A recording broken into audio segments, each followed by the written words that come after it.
एक बार की बात है, एक छोटे से गांव में एक आदमी रहता था। उसके घर के पास में एक पहाड़ था जहां पर वो रोज सुबह जाता। उस पहाड़ पर थोड़ी देर के लिए वो बैठता, फिर वापस आ जाता। तो रोज की तरह वो सुबह सुबह जा रहा था। पीछे से उसका छोटा सा बेटा आया। उसने आकर के उसका हाथ पकड़ लिया और कहा कि आज मैं भी आपके साथ चलूंगा।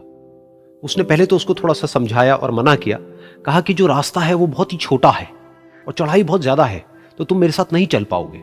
लेकिन फिर जब उस बेटे ने जिद करी तो पिता मान गया। तो दोनों पहाड़ पर चढ़ने लगे। पिता ने बेटे का हाथ कस के पकड़ा हुआ था। लेफ्ट साइड में पहाड़ थे, राइट साइड में खाई थी और रास्ता बहुत ही छोटा था। और वो पहाड़ की चोटी तक पहुंचने ही वाले थे, तभी रास्ते में एक बड़ा सा पत्थर आया। क्योंकि पिता उस रास्ते पर रोज आता था तो उसको पता था कि वहां पे पत्थर है, तो वो साइड से निकल गया। लेकिन जो बेटा था उसका ध्यान कहीं और था, तो उसका घुटना जा करके उस बड़े से पत्थर पर टकरा गया। तो फिर उस बच्चे के मुंह से एक चीख निकली। और जैसे ही वो चीखा, उसकी आवाज उन पहाड़ों में गूंजने लगी। इससे पहले उस बच्चे ने कभी भी अपनी आवाज की गूंज नहीं सुनी थी, तो उसे समझ नहीं आया कि क्या हो रहा है। वो अंदर से थोड़ा सा घबरा गया। उसे लगा कि शायद कहीं कोई है जो छुप करके उसको देख रहा है और उसका मजाक उड़ा रहा है। फिर उस बच्चे ने बोला, कौन हो तुम? कौन हो तुम? तो जब उस बच्चे ने इस गूंज को सुना, उसे गुस्सा आ गया। उसे लगा कि कौन है ये जो मेरा मजाक उड़ाए चले जा रहा है। फिर उसने गुस्से से कहा, मैं तुम्हें छोड़ूंगा नहीं। और फिर जैसे ही उसने इस गूंज को सुना, वो घबरा गया। उसके पिता समझ गए थे कि क्या हो रहा है। उसने अपने पिता का हाथ कस के पकड़ लिया और उनसे पूछा, कौन है ये जो मुझे इतना तंग कर रहा है? कौन है ये जो मुझे इतना डरा रहा है? तो उसके पिता थोड़ा सा मुस्कुराए और उन्होंने खाई की तरफ देखा और जोर से बोला, मैं तुमसे बहुत प्यार करता हूं। ये सुनकर वो बच्चा हैरान हो गया। उसे समझ नहीं आया कि हो क्या रहा है, कि वही इंसान जो उसका मजाक उड़ा रहा है और उसको तंग कर रहा है, वो उसके पिता को बोल रहा है कि मैं तुमसे बहुत प्यार करता हूं।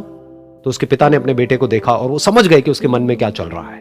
और फिर दोबारा उन्होंने बोला, तुम बहुत अच्छे हो।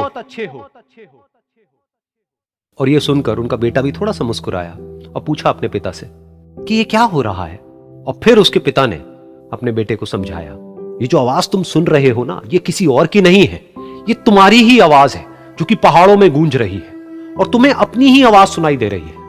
जैसा तुम बोलते हो ठीक वैसा ही तुम्हें सुनाई देता है। अगर तुम गुस्से से कुछ कहोगे तो पलट करके जो आवाज आएगी उसमें भी गुस्सा होगा, लेकिन अगर तुम कुछ अच्छा कहोगे तो वो आवाज भी अच्छी होगी। बिल्कुल इसी तरह से हमारी जिंदगी में भी होता है। जैसा तुम अपने मन में इस जिंदगी के बारे में सोचते हो, ये जिंदगी तुम्हारे लिए बिल्कुल वैसी ही हो जाती है। अगर तुम मन ही मन अपने आप को ये बोलते रहोगे कि मेरी जिंदगी तो बहुत ही बुरी है, तो तुम्हारी जिंदगी सच में बुरी हो जाएगी। और अगर तुम अपनी जिंदगी से प्यार करोगे तो तुम्हारी जिंदगी भी तुमसे प्यार करेगी। ये बात उस बच्चे के दिमाग में घर कर गई और फिर वो दोनों उस पहाड़ की चोटी पर गए। लेकिन बच्चे के दिमाग में यही बात घूम रही थी।